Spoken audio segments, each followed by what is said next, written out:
Guys আসসালামু আলাইকুম, আবারও চলে আসলাম আপনাদের সাথে নতুন একটা ব্লগ শেয়ার করতে। আজকে রাতের মেনু হচ্ছে আলুর পরোটা।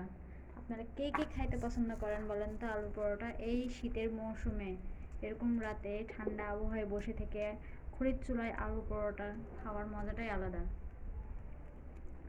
এই যে দেখেন, এখানে আলুর পরোটা বানানো হচ্ছে। এটা কিন্তু আজকে আমার আম্মু আমার দুই ভাই বোনকে সারপ্রাইজ দিবে। আসলে আমাকেও সারপ্রাইজ দিতে চেয়েছিল, কিন্তু ভাগ্যক্রমে আমি জিনিসটা জেনে গেছি, যার কারণে আমাকে সারপ্রাইজটা দিতে পারিনি। তো সারপ্রাইজটা আজকে আমার দুই ভাই বোনের হয়ে গেছে। আমরা যখন এটা নিয়ে কথা বলছিলাম তখন আমার ছোটো বোন জিজ্ঞাসা করছে, আম্মু তোমরা কি করবা রাতের জন্য কোনো রান্না বান্না করোনি? তা আমরা আমি আর আম্মু মিছামিছি বলেছি যে আজকে রাতের কোনো রান্না বান্না নাই, যার কারণে সন্ধ্যার নাস্তায় রাতের খাওয়া হিসেবে চালাই দিতে হবে।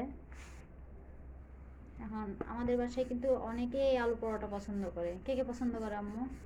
তোমার আব্বু পছন্দ করে, নানা ভাই পছন্দ করে। তো নানা ভাইকে তো এখন আর খাওয়াতে পারবো না, নানা খুব অসুস্থ। আপনারা বেশি বেশি করে দোয়া করবেন আমার নানা যেন সুস্থ হয়ে যায়, আবার আগের মতো যেন চলাফেরা করতে পারে। অনেক কষ্ট পাচ্ছে। এইভাবে থেকে ধরেন একটা অসুস্থ মানুষ বিছানায় পড়ে থেকে চলাফেরা করতে পারে না, কোনো কিছু খাইতে পারে না, এটা কষ্টের থেকে কম কি বলেন?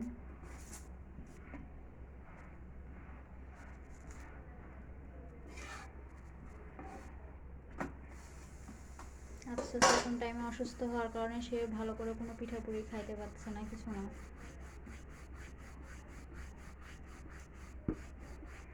আপনারা কে কে আলু পরোটা খান এরকম ভাবে? আমি নোটিস করেছি একটা জিনিস, সেই আলু পরোটা বেশিরভাগ দেখি মানুষ এই শীতের টাইমেই খায়। আমাদেরও খাওয়া হয়েছিল গত বছর।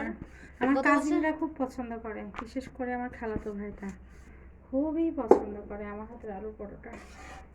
এই যে আমার 2 নম্বর পরোটাটা কমপ্লিট। এই যে দেখেন, আলহামদুলিল্লাহ। আম্মু পরোটা করবে এমন ভাবে মানুষ ধরতে পারবে না যে পরোটা, আপনি ভাববেন যে ওটা হয়তো রুটি। মানে একদম সামান্য কম তেলের পরোটা, মানে এক কথায় শুকনা যাকে বলে। কারণ যত কম তেল খাবেন তত শরীরের জন্য ভালো। তেল তো আমাদের শরীরের ফ্যাট বাড়িয়ে দেয়।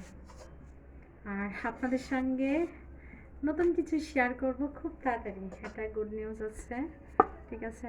তো এখন সেটা বলবো না, তবে খুব তাড়াতাড়ি জানাবো, এটা সারপ্রাইজ থাক। আমরা অনেক আশায় আছি, দেখা যাক আল্লাহ কি করে। আমি বললাম দেখেন, এই যে তেল কম ছাড়া, এই যে দেখেন আপনারা এখানে দেখছেন তেলটা কত কম। অন্য কেউ করলে দেখেন তেলটা সেই জায়গায় ভেসে উঠে অয়েলি হয়ে থাকে সে পরোটাটা, কিন্তু এটা দেখেন সেরকম কি। এখানে যে দুইটা পরোটা আছে, দুইটাই একবারে হালকা তেলের উপরে করা। হালকা তেলের উপরে করা, তার মধ্যে মোটা মোটা পরোটা করতে পারি এই না, যে পাতলা পাতলা করে। আর আমরা কেউ মোটা পরোটা করলে আমরা কেউ খেতেও পারি না, যার কারণে আমরা রুটি বলেন পরোটা বলেন আমরা সব পাতলা খাই, কেউ মোটা খাই না।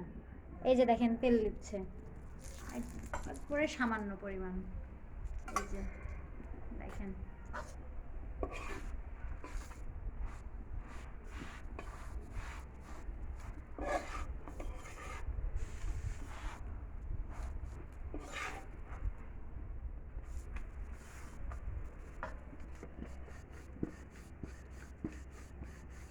পাশে থাকেন, সঙ্গে থাকেন, সম্পূর্ণ ভিডিওটাই আপলোড করবো আজকে আপনাদেরকে।